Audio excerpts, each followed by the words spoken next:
आज हमारे साथ विक्रम वर्मा जो जीव जंतुओं के लिए काम करते हैं, लगातार पशु पक्षियों के लिए, जीव जंतुओं के लगातार अभी तक 40 से 50 हज़ार जो पशु पक्षी है जो उनका इलाज कर चुके हैं और साथ के साथ शेल्टर हाउस बनाकर अपने घर में उनका इलाज करते हैं और सारा जीवन इन्हीं के प्रति समर्पित किया हुआ है और पेशे से वेटरनरी डॉक्टर भी है। विक्रम जी, ये बताएं कि जो आपने एक संस्था बना रखी है उसके माध्यम से आप किस तरीके से काम करते हैं? सबसे पहले तो मैं आपको बताना चाहूँगा, मैंने एनजीओ बना रखी है उसका नाम रेज फॉर एनिमल ट्रस्ट है।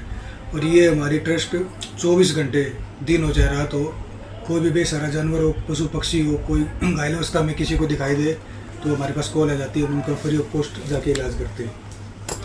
तो किस तरीके से आप इलाज करते हैं और अभी तक कितने जो घायलों का आप इलाज कर चुके हैं? हम जी लगभग 40 से 50 हज़ार जीव जंतुओं का इलाज अभी तक कर चुके हैं।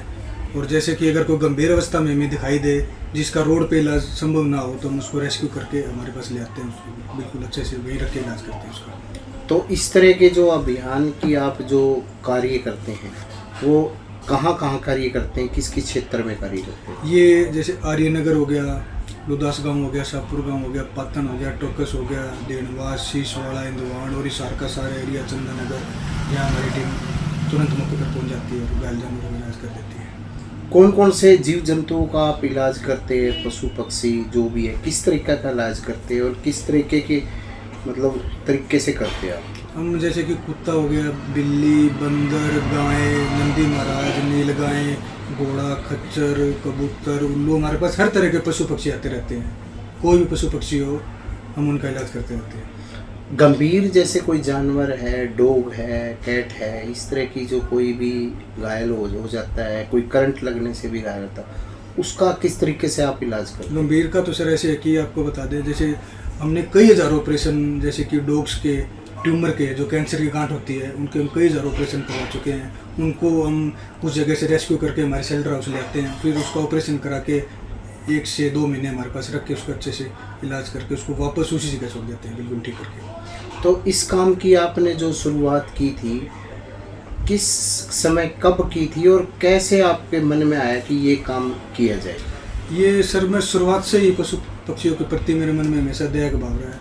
मैं बिल्कुल छोटा था तब से लगा हूँ और ये काम मेरे को करते हुए, खुद मेरे को इलाज करते हुए, इस काम को मेरे को 15 साल से ऊपर हो गया। तो पहला केस कब किया था? पहला केस आज से 15 साल पहले, जब किसी ने एक डॉग को, फीमेल डॉग थी, उसको जहर दे दिया था, वो हमने पहला केस किया था। तो इसमें आपकी जो एनजीओ है उसमें कौन कौन टीम के लोग सहयोग करते हैं या ग्रामीण सरपंच पंच क्या क्या सहयोग? मेरी ट्रस्ट के मेरे 7 मेंबर है।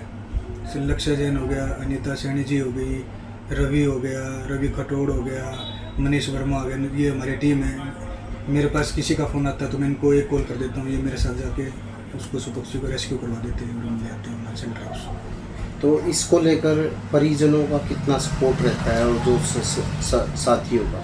मेरे परिजनों का इसमें पूरा सपोर्ट है, मेरे को कभी रोकते टोकते नहीं काम के लिए।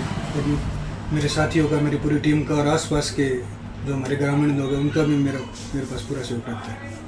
तो कोई शेल्टर हाउस में आप किस तरीके से इलाज करते हैं? ये हमने इनके लिए केज वगैरह बना रखे हैं शेल्टर हाउस में, जैसे जो हमारे ऑपरेशन किए हुए जो डॉग हो गए और कोई हो गए हमारे पास, उनको रखते हैं और उनका मैं खुद इलाज करता हूँ। तो आपको दूर दराज से कैसे फ़ोन के माध्यम से लोग सूचना? हाँ, आसपास के जितने भी हमारे सराउंडिंग 14-15 गाँव है, हमारा गूगल पे नंबर है, सभी के पास हमारा नंबर पहुंचा हुआ है, तो मैं वो फ़ोन कर देते हैं, हमारी टीम तुरंत मौके पहुंच के उनका इलाज कर देती है।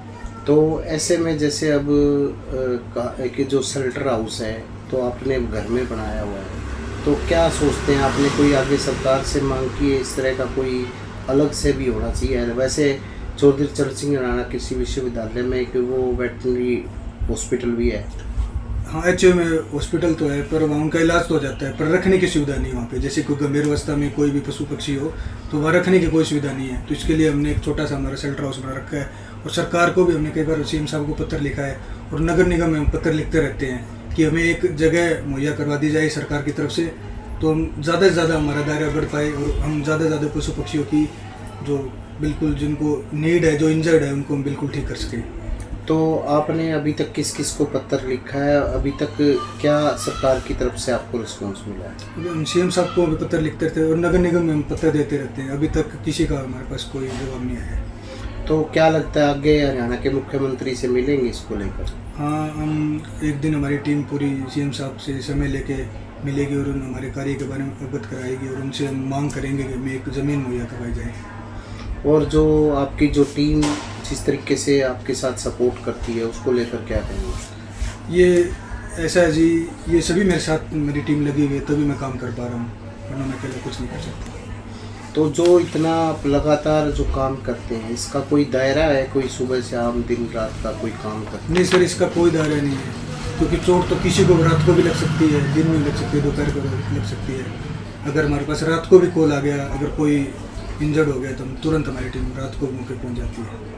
तो अपना पूरा जीवन इसके प्रति समर्पित किया हुआ? मैंने अपना पूरा जीवन इसी काम में लगा रखा है और इसी एनजीओ को मैंने, अब मेरे को एनजीओ आगे बढ़ाने के लिए मैंने अपना पूरा जीवन इसको समर्पित कर रखा है पशु पक्षियों के लिए। तो इनके साथी इनसे बातचीत करते हैं कि आप बताएं, आप जो एनजीओ के माध्यम से किस तरीके से इनकी आप सपोर्ट करते हैं, कहाँ कहाँ जाते हैं?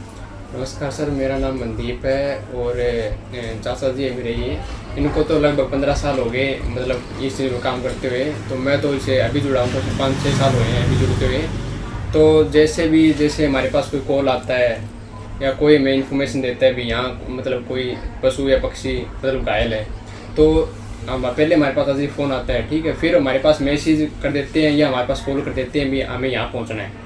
तो वैसे ही हम वहाँ पहुँच जाते हैं, वहाँ पे एनिमल को कैसे हम मतलब सेटल करते हैं, उसको मतलब कैसे दवाई देनी है और करते हैं, और चाचा उनका ऑपरेशन करते हैं। और शेल्टर में जैसे कैसे कब उनको पानी देना है, कब उनको खाना खिलाना है, ये सब भी हम सपोर्ट तौर पे हेल्पर के तौर पे हम काम करते रहते हैं। जैसे अक्सर देखा जाता है आंधियाँ आ जाती है तो पशु पक्षी ज़्यादातर घायल हो जाते हैं, उनका इलाज भी करते हैं?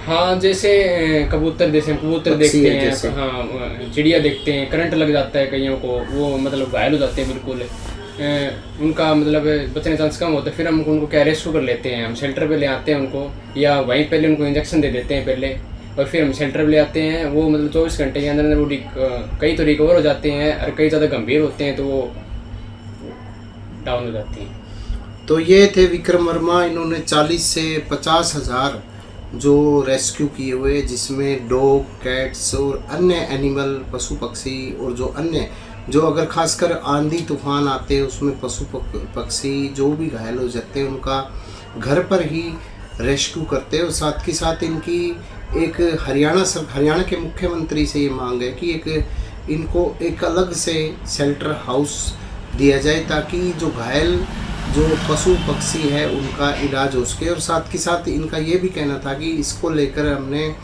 अनिल विज हरियाणा के मुख्यमंत्री और हिसार नगर निगम को भी पत्र लिखे। इनकी मांग यही है कि जो शेल्टर हाउस दिए जाए। प्रवीण कुमार, दैनिक सवेरा, हिसार।